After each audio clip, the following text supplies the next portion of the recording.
Bismillahirrahmanirrahim. Assalamualaikum warahmatullahi wabarakatuh. Alhamdulillahirabbil alamin wassalatu wassalamu ala nabiyyina Muhammadin wa ala alihi wa ashabihi wa man tabi'ahum bi ihsan ila yaumiddin. Amma ba'du. Kaum muslimin yang dirahmati oleh Allah Subhanahu wa taala, kita kembali lagi di dalam program Manusia Pilihan yang akan mengulas salah seorang tokoh dari beberapa tokoh yang ada di zaman tabi'in yang bernama Amir bin Syurahbil. Amir bin Syurahbil atau yang lebih kita kenal sebagai Asy-Sya'bi, Imam Asy-Sya'bi. Beliau adalah seorang tabi'in yang sangat cerdas. Beliau lahir setelah berlalu 6 tahun kekhalifahan Umar bin Khattab radhiyallahu anhu. Beliau lahir di zaman Khalifah Utsman bin Affan. Di masa kecil, Amir bin Syurahbil ataupun Imam Asy-Sya'bi ini berkesempatan untuk menemui 500 guru dari sahabat-sahabat Rasulullah Sallallahu Alaihi Wasallam. Di antara guru-guru yang pernah ditemui oleh Imam Asy-Sya'bi ini, mereka adalah Ali bin Abi Thalib, Sa'ad bin Abi Waqqas, Zaid bin Sabit, Ubadah bin Samit, Abu Musa al-Asy'ari, Abu Sa'id al-Khudri, Nu'man bin Bashir, Abdullah bin Umar, Abdullah bin Abbas, Adi bin Hatim, Abu Hurairah, Ummul Mukminin Aisyah radhiyallahu anha, dan beberapa sahabat lainnya yang tidak mungkin kita sebutkan di sini. Imam Asy-Sya'bi terkenal dengan kecerdasannya. Bahkan beliau pernah mengatakan, hal yang paling sedikit aku pelajari adalah tentang syair. Akan tetapi, jika aku menghafalkannya dan aku menyebutkannya di hadapan kalian, maka selama 30 hari, aku tidak akan tuntas untuk menyampaikan syair-syair yang pernah aku hafal, kata Imam Asy-Sya'bi. Bayangkan bagaimana betapa luasnya keilmuan yang dimiliki oleh Imam Asy-Sya'bi sampai-sampai dalam bidang syair pun selama 30 hari jika dia menyampaikan ataupun mengucapkan apa yang dia hafal itu tidak akan selesai. Imam Asy-Sya'bi selain dikenal dengan kepintaran dan kecerdasannya, beliau adalah seorang yang negarawan yang baik. Beliau banyak dekat dengan beberapa penguasa di zaman Khalifah Daulah Umayyah. Di antara mereka adalah Khalifah Sulaiman bin Abdul Malik dan beberapa khalifah lainnya. Asy-Sya'bi dikenal sebagai pemuda yang cerdas, lembut hatinya, tajam analisanya, bagus pemahamannya, dan kuat daya hafal dan ingatannya. Bahkan diriwayatkan bahwa dia berkata bahwa bahkan dia pernah menyelesaikan suatu kasus yang terjadi di antara dua orang Muslim. Di antara mereka itu dari Bani Asad dan satu lagi dari Bani. Bukti-bukti akan keluasan ilmu Asy-Sya'bi dan ketajaman ingatannya sangat banyak. Di antaranya adalah kisah yang beliau ceritakan sendiri. Beliau mengatakan telah datang 2 orang yang saling membanggakan kaumnya. Yang satu dari Bani Amir dan satunya dari Bani Asad. Orang dari Bani Amir unggul atas lawannya dan berlaku kasar dengan menyeret orang dari Bani Asad tersebut ke hadapanku. Sementara yang diseret dengan lemah berkata, lepaskan aku, lepaskan aku. Kemudian dia berkeras dan berkata, tidak akan kulepas sebelum diakui oleh Asy-Sya'bi bahwa kemenangan ada di pihakku. Selanjutnya aku berkata kepadanya, lepaskan dulu kawanmu itu baru kalian akan aku adili. Ya, di sini kedudukan Imam Asy-Sya'bi sebagai seorang hakim yang ingin memutuskan suatu perkara. Kemudian Imam Asy-Sya'bi mengatakan kepada salah seorang dari Bani Asad yang di situ, mengapa engkau merasa lemah dan kalah di hadapannya, ya? Di hadapan Bani Amir. Kemudian Imam Asy-Sya'bi langsung memuji-muji orang yang ada, memuji-muji Bani Asad dengan apa yang pernah terjadi yang menimpa Bani Asad tersebut dengan keunggulan dan keutamaan-keutamaannya. Apa katanya? Sesungguhnya kalian wahai Bani Asad memiliki 6 kebanggaan yang tak dimiliki oleh bangsa-bangsa Arab yang lain. Pertama, di kalangan kalian ada seorang wanita yang dipinang oleh manusia yang paling mulia yaitu Rasulullah Shallallahu Alaihi Wasallam. Bahkan Allah sendiri yang menikahkannya dari atas langit. Yang ketujuh, dan mengirimkan utusan Jibril untuk keduanya. Dialah Ummul Mukminin Zainab binti Jahsyin. Inilah kebanggaan pertama bagi kaummu yang tidak dimiliki bangsa Arab lainnya. Kemudian yang kedua, di antara kaum kalian ada seorang penduduk surga yang berjalan di atas muka bumi ini, yaitu yang bernama Uqasyah bin Mihsan. Padahal tidak ada hal seperti itu pada bangsa-bangsa Arab selain kalian, wahai Bani Asad. Kemudian yang ketiga, panji Islam pertama telah diserahkan kepada salah seorang dari kalian yang bernama Abdullah bin Jahsy. Kemudian yang keempat, hasil ghanimah yang pertama kali yang dibagikan di dalam Islam adalah hasil ghanimah yang diperoleh oleh Bani Asad. Kemudian yang kelima, sahabat pertama yang mengikuti Bai'atul Ridwan adalah dari kaum kalian juga. Ketika kawan kalian Abu Sinan bin Wahab mendatangi Rasulullah Sallallahu Alaihi Wasallam, wahai Rasulullah, ulurkan tangan Anda, aku akan membaiat Anda. Kemudian yang keenam, bahwa Bani Asad adalah sepertujuh dari muhajirin yang turut dalam perang Badar. Mendengar uraian di atas, orang dari Bani Amir pun terkejut dan terdiam. Begitulah contoh bagaimana Imam Asy-Sya'bi memutuskan suatu perkara dan bagaimana beliau sangat kuat ingatannya sehingga beliau bisa menyebutkan sejarah-sejarah yang beliau sendiri tidak hadir pada saat itu. Jauh sejarah itu telah berlalu, beliau masih mengingatnya dia. Dan begitu pula lah Imam Asy-Sya'bi ketika ada orang lemah yang merasa dikalahkan ataupun dilemahkan, maka Imam Asy-Sya'bi akan mengangkat derajat mereka sehingga mereka itu akan melawan ataupun akan bangkit sehingga mereka tidak tertindih. Di contoh lain juga, Imam Asy-Sya'bi ini memang selain karena beliau adalah cerdas dan pintar, beliau memang termasuk orang yang suka menolong orang yang lemah dan tertindas. Ini sangat berbeda di kebanyakan orang, khususnya di zaman ini di mana mereka punya kepintaran, punya kecerdasan, dan punya kedudukan, akan tapi sangat sedikit di antara mereka itu yang mau membela orang yang lemah, orang yang miskin, orang yang ditindas dan orang yang dizalimi. Semoga Allah Subhanahu wa taala lindungi kita dari perbuatan yang tercela tersebut. Kaum muslimin yang dirahmati oleh Allah Subhanahu wa taala, insyaallah setelah ini kita akan mengulas lebih dalam tentang sosok tabi'in yang bernama Imam Amir bin Syurahbil atau yang dikenal sebagai Imam Asy-Sya'bi.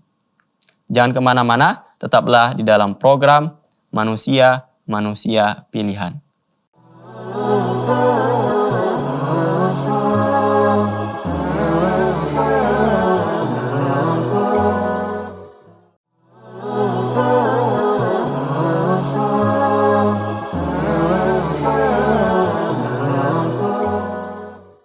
Kaum muslimin yang dirahmati oleh Allah Subhanahu wa taala, kita kembali lagi di dalam program Manusia Pilihan yang akan menceritakan sosok tabi'in yang bernama Amir bin Syurahbil ataupun yang kita kenal sebagai Imam Asy-Sya'bi yang memiliki kecerdasan dan daya hafalan ataupun ingatan yang sangat kuat di zamannya. Beliau pernah mendapat pujian dari Abdullah bin Umar. Suatu kali Abdullah bin Umar mendengarkan Asy-Sya'bi bercerita dengan rinci tentang sejarah peperangan. Demikian mengagumkannya sehingga Ibnu Umar pun mengatakan, aku hadir dan mendengarkannya dengan telingaku sendiri apa yang dikisahkan oleh Asy-Sya'bi. Sungguh dia lebih baik periwayatannya dariku. Ini bentuk tazkiyah yang disampaikan oleh Abdullah bin Umar, bahwasanya Imam Asy-Sya'bi ini memiliki kecerdasan dan kekuatan hafalan yang sangat-sangat tinggi, sehingga Abdullah bin Umar pun yang kita tahu bahwasanya Abdullah bin Umar ini adalah seorang perawi hadis, memuji bahwasanya Imam Asy-Sya'bi itu memiliki periwayatan yang lebih baik daripada Abdullah bin Umar. Di segmen pertama tadi kita sudah singgung bahwasanya Imam Asy-Sya'bi adalah selain sebagai seorang ulama, beliau juga sebagai seorang negarawan yang baik. Beliau hidup di zaman beberapa khalifah Daulah Umayyah, di antaranya di zaman Abdul Malik bin Marwan, kemudian Al-Walid bin Abdul Malik, kemudian Sulaiman bin Abdul Malik, dan khalifah-khalifah setelahnya. Allah Subhanahu wa taala telah panjangkan umurnya dan memberikan Imam Asy-Sya'bi kesempatan buat bergaul atau berada di sekeliling penguasa. Suatu hari Imam Asy-Sya'bi pernah mendapat tugas sebagai seorang diplomat kalau kita katakan sekarang. Beliau pernah diutus untuk pergi menemui salah seorang raja Romawi yang bernama Justinian. Beliau diutus oleh khalifah yang bernama Abdul Malik bin Marwan, ya. Kemudian Abdul Malik bin Marwan menulis kepada gubernurnya yang bernama Hajjaj bin Yusuf As-Saqafi, ya. Beliau mengatakan, hendaknya engkau mengirim kepadaku seseorang yang mahir dalam hal agama dan dunia yang akan aku jadikan sebagai teman dan pendampingku. Lalu diutuslah Asy-Sya'bi kepada Amirul Mukminin dan berkenan menjadikannya sebagai pendamping dan memanfaatkan ilmunya ketika menghadapi berbagai macam kesulitan. Kemudian Khalifah Abdul Malik bin Marwan pun memakai atau menggunakan pandangannya setiap kali membutuhkan dan menjadikan dia sebagai utusannya untuk bernegosiasi dengan raja-raja di muka bumi. Nah, singkatnya, ketika Imam Asy-Sya'bi diutus untuk bertemu kepada salah seorang penguasa Romawi yang bernama Justinian tadi, kemudian Kaisar Romawi itu pun kagum akan kecerdasan dan kelihayan serta takjub akan keluasan wawasan yang dimiliki oleh Imam Asy-Sya'bi tadi. Sehingga Raja Romawi tadi meminta kesediaan Asy-Sya'bi untuk memperpanjang kunjungannya sampai beberapa hari. Dan ini adalah hal yang baru yang belum pernah diminta oleh mereka kepada kaum muslimin. Nah, ketika Asy-Sya'bi mendesak agar segera diizinkan pulang ke Damaskus, kemudian Justinian, Kaisar Romawi tersebut mengatakan, apakah Anda dari keturunan raja-raja? Kemudian Asy-Sya'bi pun menjawab, tidak, saya adalah orang biasa sebagaimana umumnya kaum muslimin. Kemudian setelah Imam Asy-Sya'bi pun diizinkan pulang, Kaisar berkata kepada Imam Asy-Sya'bi, jika Anda sudah sampai kepada Abdul Malik bin Marwan dan menyampaikan apa yang dikehendakinya, berikan surat ini kepadanya. Kemudian setibanya Imam Asy-Sya'bi di Damaskus, kemudian beliau menyampaikan bagaimana kunjungan dia kepada Kaisar Romawi. Kemudian dia pun menyerahkan surat yang ditulis oleh Kaisar Romawi tersebut kepada Khalifah Abdul Malik bin Marwan. Ketika Amirul Mukminin membaca surat tersebut, beliau berkata kepada pembantunya, panggillah Asy-Sya'bi kemari. Maka kemudian Asy-Sya'bi pun datang menghadap Khalifah Abdul Malik bin Marwan.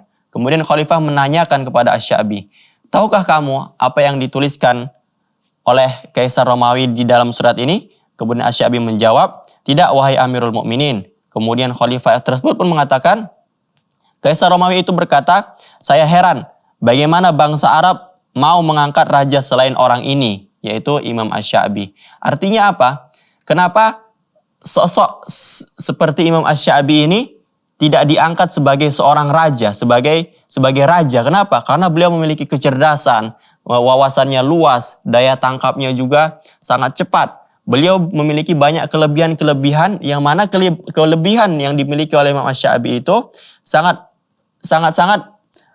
tepat jika beliau itu menjadi seorang raja. Sangat tepat jika seorang raja itu memiliki kelebihan-kelebihan seperti Imam Asy-Sya'bi ini.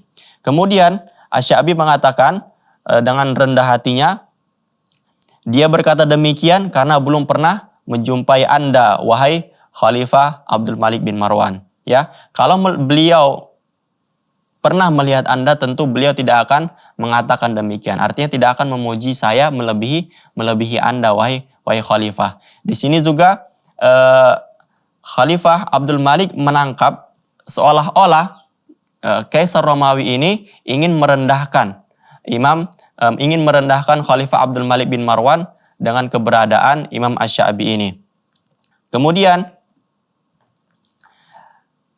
setelah perkataan Khalifah Abdul Malik bin Marwan tadi didengar oleh Justinian, beliau mengatakan, demi Allah, memang tidak ada maksud lain dari perkataan Kaisar Romawi itu tadi. Artinya beliau memang tidak mau merendahkan Abdul Malik bin Marwan tadi, hanya karena iri dengan orang iri dengan keberadaan Imam Asy-Sya'bi tadi.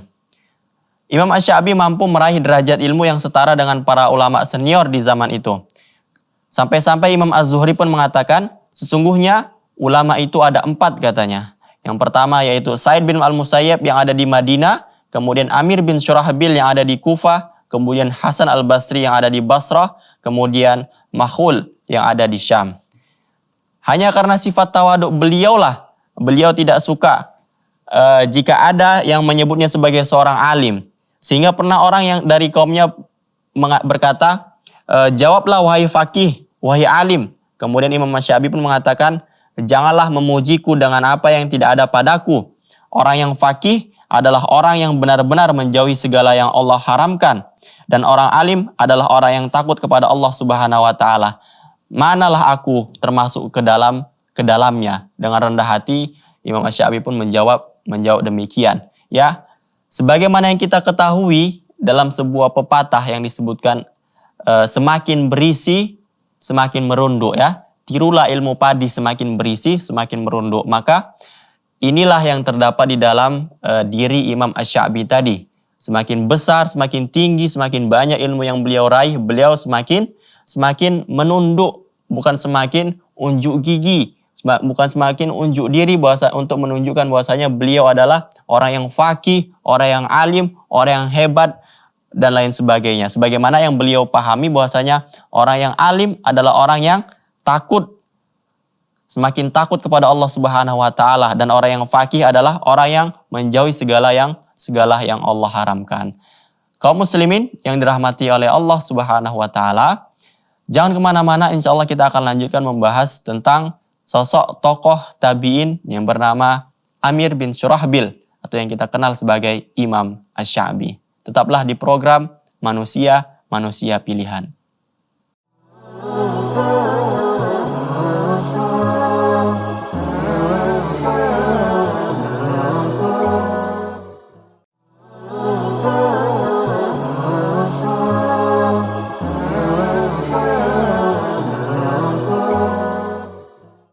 Kaum muslimin yang dirahmati oleh Allah Subhanahu wa taala, kita kembali lagi di dalam program Manusia Pilihan, di mana kita menceritakan sosok tokoh yang bernama Amir bin Syurahbil yang kita kenal sebagai Imam Asy-Sya'bi, yang memiliki kecerdasan dan kekuatan hafalan yang sangat-sangat tinggi. Kita katakan tadi bahwasanya beliau adalah seorang ulama yang sangat rendah hati, tawadu, dan sangat lapang dada. Suatu ketika beliau ditanya tentang suatu masalah. Beliau menjawab, Umar bin Khattab berpendapat begini, Ali bin Abi Thalib berkata begini. Lantas yang bertanya pun tidak puas, sehingga beliau mengatakan, lalu bagaimana pendapat Anda wahai Abu Amru, katanya. Kemudian Imam Asy-Sya'bi pun mengatakan, untuk apa pendapatku kamu dengar, sementara kamu sudah mendengar pendapat dari Umar bin Khattab dan pendapat dari Ali bin Abi Thalib. Inilah bentuk kecerdasan Imam Asy-Sya'bi dan ketawaduannya, bagaimana beliau tidak mau mendahului pendapatnya di atas pendapat-pendapat para sahabat Rasulullah SAW, yang mana mereka lebih mulia dibanding orang-orang setelahnya, yaitu tabi'in dan tabi'ut tabi'in. Ini bentuk kecerdasan Imam Asy-Sya'bi dan ketawaduannya, sehingga beliau mencukupkan hanya memberikan pendapat dari Umar bin Khattab dan Ali bin Abi Thalib. Di samping itu, Imam Asy-Sya'bi juga menghiasi dirinya dengan akhlak yang mulia dan sifat-sifat yang utama.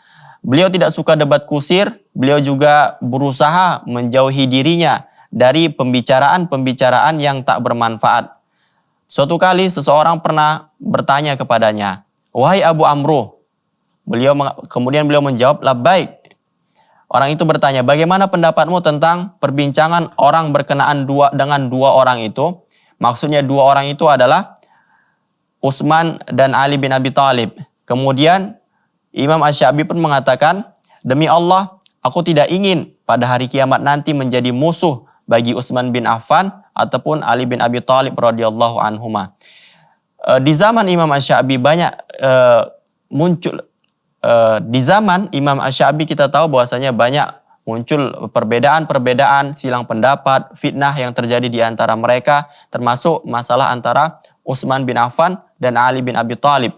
Ya, di antara keduanya mana yang lebih mulia, mana yang lebih utama, mana yang lebih layak untuk menjadi khalifah sepeninggal Umar bin Khattab. Demikianlah beberapa suara-suara sumbang yang tersebar di antara mereka, sehingga banyak orang-orang yang terpengaruh dan sibuk untuk memikirkan dan membicarakan hal ini, sementara tidak dengan Imam Asy-Sya'bi. Beliau tetap tawakuf dan menerima apa yang sudah terjadi, sehingga beliau tidak memperkeruh suasana ataupun pembicaraan dengan pendapat-pendapatnya terhadap dua orang khalifah tadi yang bernama Utsman bin Affan dan Ali bin Abi Thalib.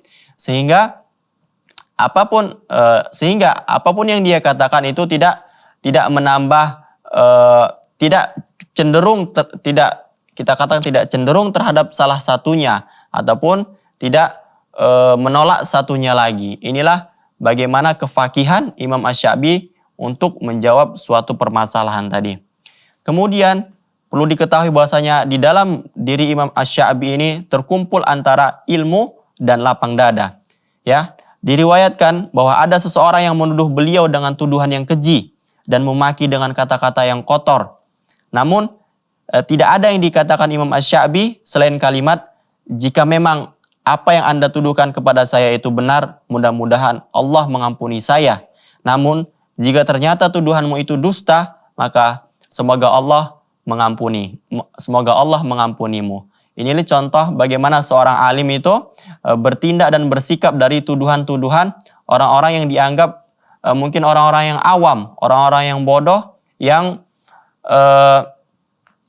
tidak sama levelnya dengan beliau. Kaum muslimin yang dirahmati oleh Allah Subhanahu wa taala, selanjutnya Imam Asy-Sya'bi pun tidak segan-segan menerima ilmu dari orang-orang yang masih pemula, kendati beliau pun adalah orang yang dianggap sebagai seorang alim. Beliau dianggap sebagai seorang ulama. Ya, akan tapi beliau tetap menerima nasihat, faidah-faidah dari orang-orang awam, orang-orang yang masih kita katakan levelnya masih berada di bawah Imam Asy-Sya'bi ini. Pernah suatu ketika seseorang ada yang rajin mendatangi majelis Imam Asy-Sya'bi. Akan tetapi orang tersebut banyak diam, ya, tidak banyak bertanya ataupun berkata-kata. Kemudian Imam Asy-Sya'bi pun menanyainya, "Mengapa engkau tidak pernah bicara?" Kemudian orang tersebut mengatakan, "Ketika aku diam, maka aku akan selamat. Ketika aku mendengar, maka aku akan mendapat ilmu. Hasil dari telinga akan kembali kepada dirinya sendiri, sedangkan hasil lisan akan berpindah kepada orang lain." Nah, sejak saat itu kalimat-kalimat yang disampaikan oleh orang yang hadir di majelisnya tadi itu selalu beliau ulang-ulang di dalam hidupnya. Kaum muslimin yang dirahmati oleh Allah Subhanahu wa taala, meskipun demikian sempurna dan ketinggian kedudukannya dalam hal ilmu dan agama, Asy-Sya'bi juga mampu berbicara dalam bahasa yang mudah dipahami dan enak didengar. Sesekali beliau juga bercanda selain masih dalam batas diperbolehkan dan candaan itu bermanfaat. Suatu ketika Imam Asy-Sya'bi itu duduk bersama istrinya, kemudian ada orang yang datang dan bertanya, "Siapa di antara kalian berdua yang dipanggil Asy-Sya'bi?" Kemudian beliau menjawab, "Ini dia," katanya. Kemudian Imam Asy-Sya'bi pun menunjuk istrinya, bahwasanya istrinya inilah yang dinamakan Asy-Sya'bi.